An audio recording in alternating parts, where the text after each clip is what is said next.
Sabi nga ni Tatay Digong, wala na sa kamay ng mga Duterte yan. Wala na sa kamay nating mamamayan yan. Nasa sa inyo na po yan. Ako po si Banat Bay, in behalf of all the Banateros, maraming salamat po. Wala po akong uuwi. Tuloy-tuloy na po ito, ha? Okay? Maraming salamat. Sigaw naman yan, Duterte! Duterte! Duterte! Duterte! Thank you. Thank you po, sir. Yeah.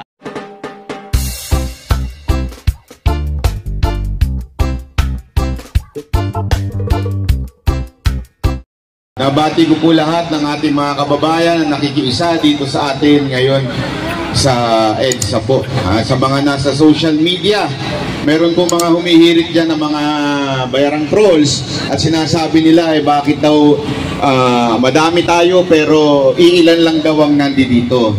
Hindi po nila alam, pag inad po nila isa-isa yung mga nanonood dyan, alam naman tigi isang cellphone yan. Diba? So ibig sabihin, magkakahiwalay yan na tao na nanonood sila. Pag inad mo po yan, isipin nyo kung gaano kadami yan. Dito pa nga lang kay Bistak, nakita ko kanina, 8,000, tama, di ba? Nanonood. O imagine mo pagkasya mo yung 8,000 dito. Nagkataon lang talaga na marami dyan na nagtatrabaho, hindi makapunta. Pero itong patunay na pagkain na ito na sumusuporta, ay marami ho talaga ang sumusuporta kay Pangulong. Hindi! Pangulong Duterte! Pangulong Sara Duterte!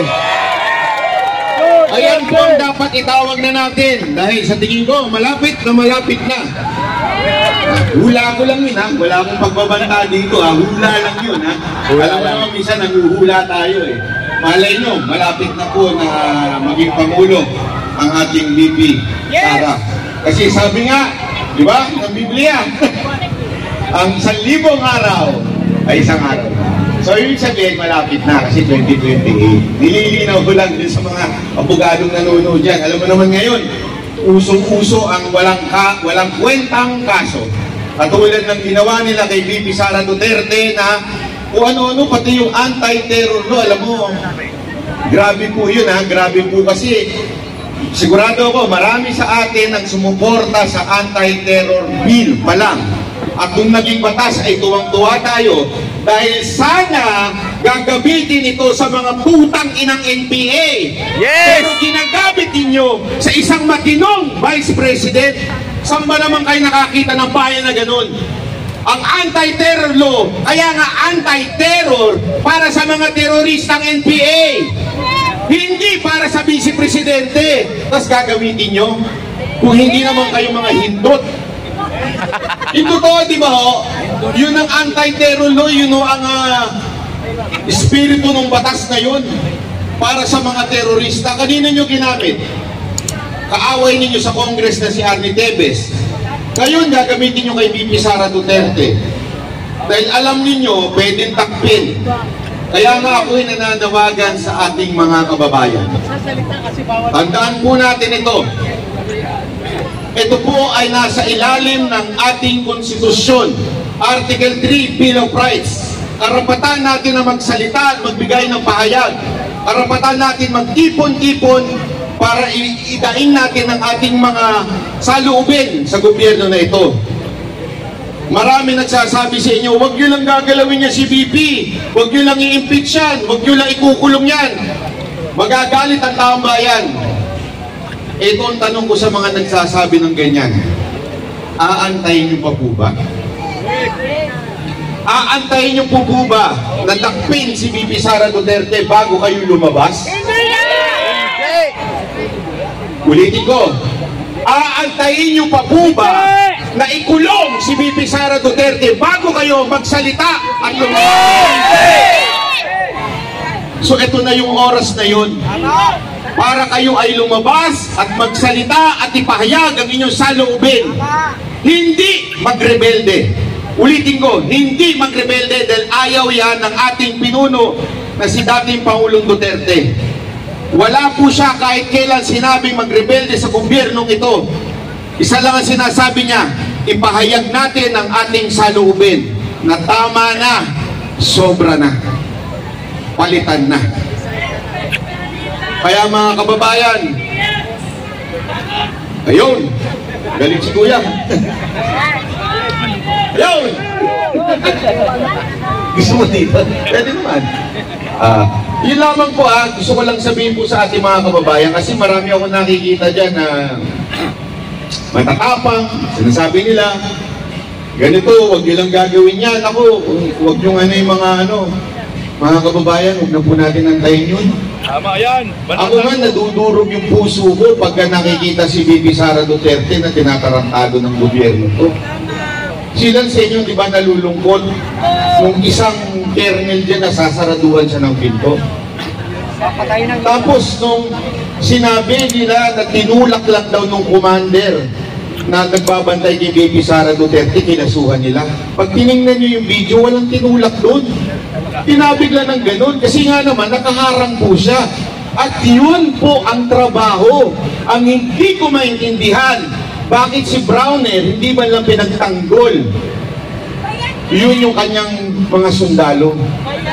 Pwede niya naman panindigan yun eh. They're just doing their job to protect the Vice President. No matter kung sino yung pulis na yun. Ang trabaho ng mga nagbabantay kay VP Sara Duterte, kahit sino pa yan, kahit nga nung panahon ni Pangulong Duterte, dahil sa sobrang sikat ni Pangulong Duterte, kahit congressman, kahit senador, kahit sino pa, hahawiin ka talaga.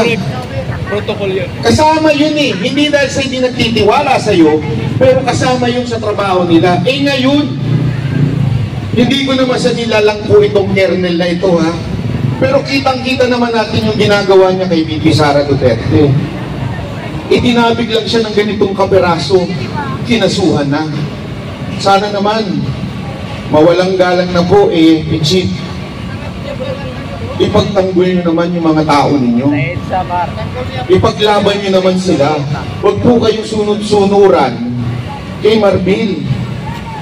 Ano to? Si Marbil na ba ang presidente ngayon? O baka naman may yung nag-utos lang kay Marbil. Siya na ba ang presidente ngayon? Si Romualdez? Talagang masyadong gahaman at gustong maging presidente ngayon. Alam nyo, kung mapapanood nyo yung interview kanina ni VP Sara Duterte, may mga nagsabi po doon na isa sa mga dahilan na posible kung bakit siya gustong ma-eliminate o mawala sa gobyerno ay dahil para pumalit yung mapipili ni Pangulong Marcos. At yan po ay maaaring mga senador o di kaya kongresista. Pero kung titignan po natin, sino po ba ang pinakamalapit sa Marcos? Yung speaker. So sa totoo lang po, yung speaker ang makikinabang kung sakali. Ulitin ko, kung sakali na mawala si VP Sara Duterte, si speaker po ang maaari sa isa sa pumalit. Gusto niyo po ba yun? Hindi!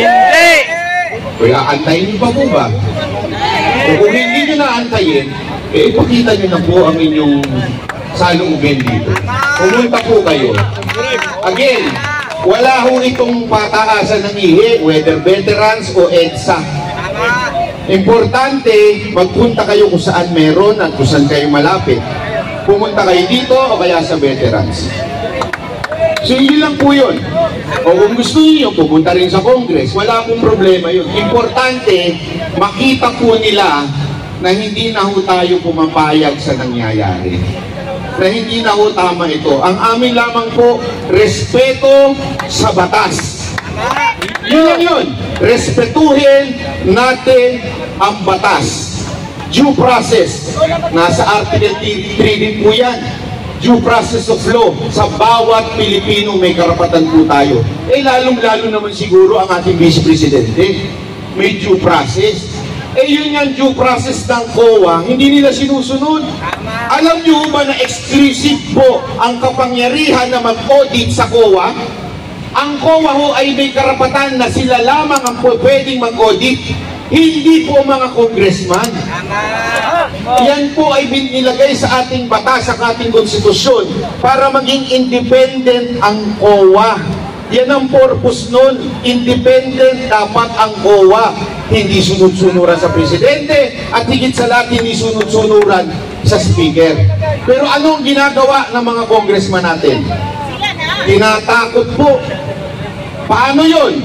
Pag hindi tama ang sagot at hindi sa tingin nila ay tama, ay i-contempt nila po ito. Contempt. Di ba po? Kaya dyan pa lang nakikita ninyo that there is no due process of law. Dahil hindi na nila sinusunod yung karapatan ng COA na maging independent. Sana mga kababayan, makita ho natin ito. Huwag nyo na hong antayin na kayo ang susunod na maging biktima ng walang due process. Tandaan ninyo, noon pa lang ang mga vloggers nagsasalita na kay Bantag. Naalala nyo noon? Sumunod si Tebes. Walang due process of law. Sumunod ang KOJC. Wala ring due process of law. Ngayon, ang Vice Presidente na. Hanggang kailan? Hanggang kailan mawawala ito sa Pilipinas? Hanggang hindi tayo lumalaban. Hanggang hindi kayo nagsasalita. Hanggang hindi kayo pumapalag at sasabihin ninyong mali na ito. At higit sa lahat, sa ating mga kapulisan at kasundaluhan, nananawagan po ako sa inyo, mapayapa po ang tao na naandito. Wala pong ginagawang masama, nire-respeto ang batas, nire-respeto, ito'y parte ng ating batas na magtipon-tipon. Karapatan po namin ito na manawagan din sa inyo. Please protect the Constitution. Amen. Yun lang po yun. Protect the due process of law in our land. Yun po ang aming panawagan sa lahat ng mga uniform personnel. Kung sa tingin ninyo, nasa tama pa at sinusunod pa ang batas, kayo na ho ang nakakaalam yan. Hindi po kami. Dahil kayo po mismo ang nasa loob. Sinusunod pa po ba yan? O verbal na lang ang utos sa inyo? Nasa kamay nyo na po yan. Sabi nga ni Tatay Digong, wala na sa kamay ng mga Duterte yan. Wala na sa kamay nating mamamayan yan. Nasa sa inyo na po yan. Ako po si Banat Bay, in behalf of all the Banateros, maraming salamat po. Wala po akong uuwi. Tuloy-tuloy na ho ito, ha? Okay? Maraming salamat. Sigaw naman yan, Duterte! Duterte! Duterte! Duterte! Thank you. Thank you po, sir.